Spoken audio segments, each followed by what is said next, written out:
Assalamualaikum warahmatullahi wabarakatuh. Selamat pagi anak-anakku sekalian. Semoga kita pada saat ini selalu diberikan kesehatan sehingga kita terus melakukan rutinitas kita, melakukan pertemuan belajar jarak jauh.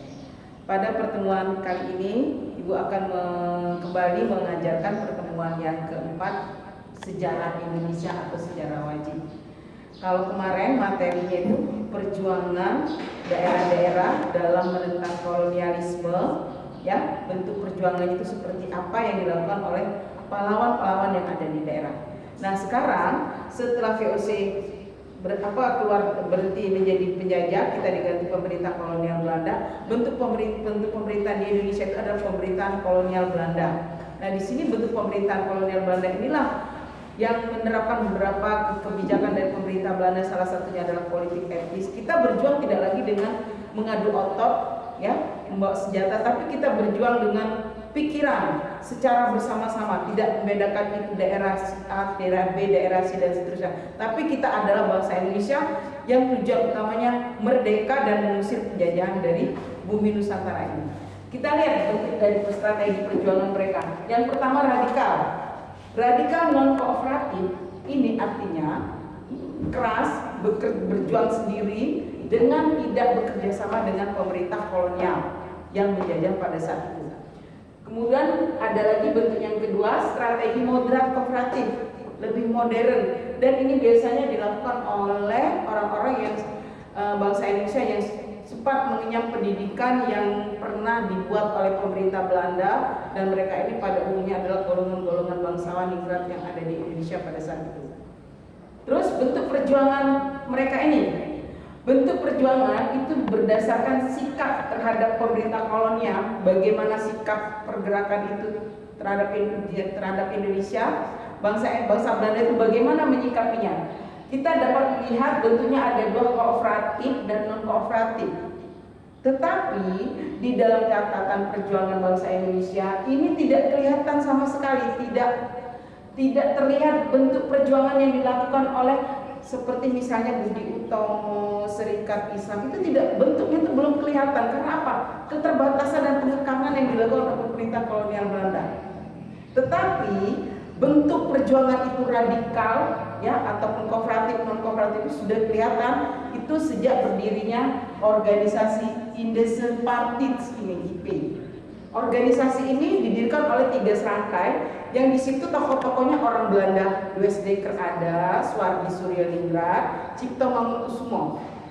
Jadi 3 orang ini disebut dengan 3 serangkai. Mereka mendirikan Independentische yang tidak membedakan, ya, bahwa anggota itu harus orang Indonesia asli, yang keturunan tidak boleh masuk. Tidak, ini semuanya boleh masuk. Apakah dia itu orang Indonesia asli, apakah bapaknya itu orang Barat, ibunya orang Indonesia, lahirlah dia, bisa masuk ke sini. Ini yang sudah kelihatan bentuk perjuangan bahwa mereka itu satu tujuan, mencapai Indonesia merdeka dan mengusir penjajahan. Kemudian perjuangan kooperatif, dari sini ya, perjuangan kooperatif ini yang ingin dicapai kemerdekaan ekonomi, kegiatan menuju perbaikan ekonomi. Tapi ada yang membedakan, mereka itu bersifat lemah. Kenapa? Karena mereka kooperatif, bekerja sama dengan Belanda.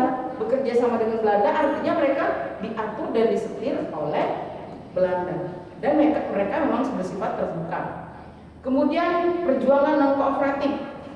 Di sini agak lebih tegas bentuk perjuangan kita itu mencapai kemerdekaan ekonomi yang harus dicapai, juga politik harus dicapai. Tapi sepertinya, ya, kemerdekaan ekonomi itu baik yang kooperatif maupun massa non kooperatif itu sulit dicapai.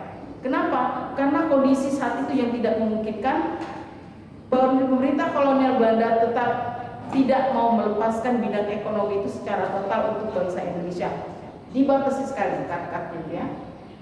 Tapi bentuknya mereka ini sudah bersifat radikal, keras. Apapun yang terjadi mereka tidak mau berunding, bekerja sama dengan mereka, harus menyusahkan diri sendiri, self help. Biasanya perjuangan ini tegas dan tidak mau bekerja sama dengan siapapun juga. Pokoknya bangsa Indonesia sendiri, ya. Terus kita mengalami perjuangan itu yang disebut dengan masa radikal, benar-benar keras.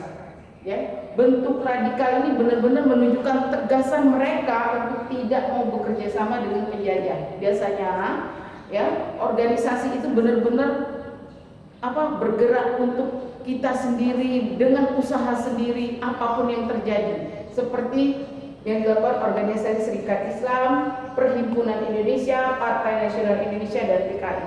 Ini betul-betul organisasi yang berdiri pada masa radikal. Keradikalan mereka itu jelas-jelas dengan tujuan mencapai Indonesia merdeka, dan itu tujuan yang tidak disukai oleh pemerintah kolonial Belanda pada saat itu, ya, mencapai Indonesia merdeka. Mengapa mereka harus melakukan keradikalan ini? Sikap dari pemerintah kolonial Belanda saat itu. Indonesia saat itu diperintah oleh Gubernur Jenderal De Jong.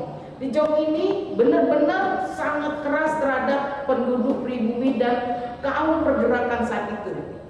Semua pergerakan kalau bisa oleh Gubernur De Jong itu, baik itu yang mau kooperatif ataupun non kooperatif, itu tidak boleh berdiri. Bahkan orang-orang Indonesia yang pernah mengenyam pendidikan, mendirikan sekolah-sekolah untuk mencerdaskan, karena kita berjuang tidak dengan senjata ya, dengan pikiran, dengan otak. Otak itu harus dicerdaskan dulu supaya kita bisa berjuang. Itu mendirikan sekolah liar. Jadi anak-anak petani yang tidak mampu, yang tidak punya biaya, itu ada penampungan mereka, didirikan oleh anak-anak bangsawan yang peduli dengan anak-anak pribumi. Nah itu oleh De Jong dilarang sekolah liar.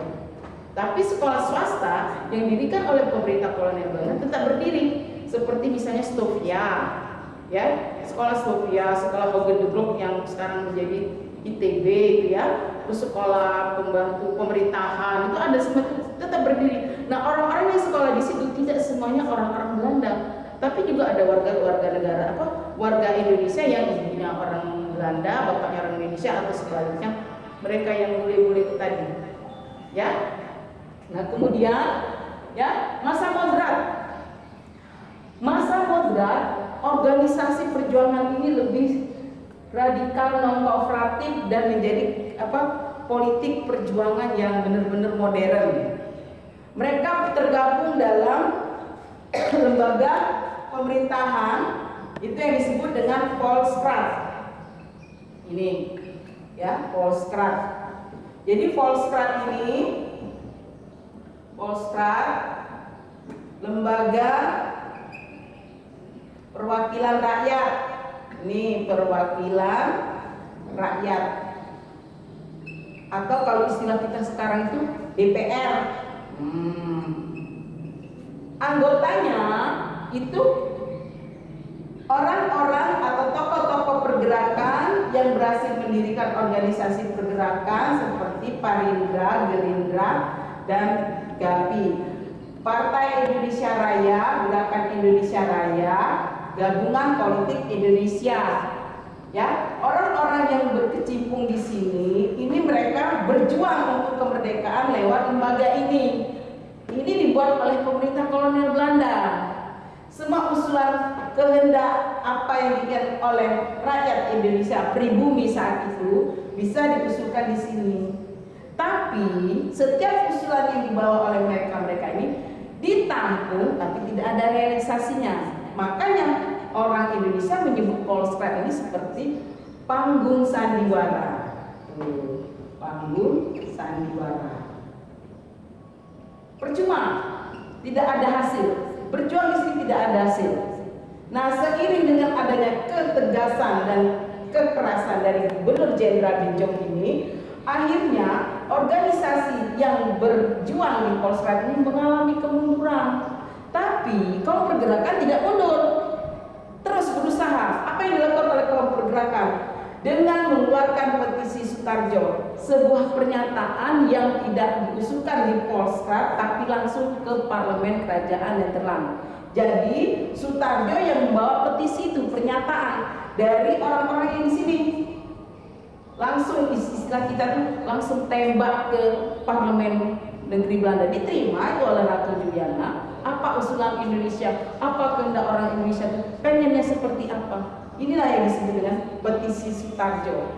Inilah perjuangan orang-orang intelektual yang mengenyam pendidikan dan memikirkan bagaimana caranya penjajah itu harus angkat kaki dari bumi Indonesia.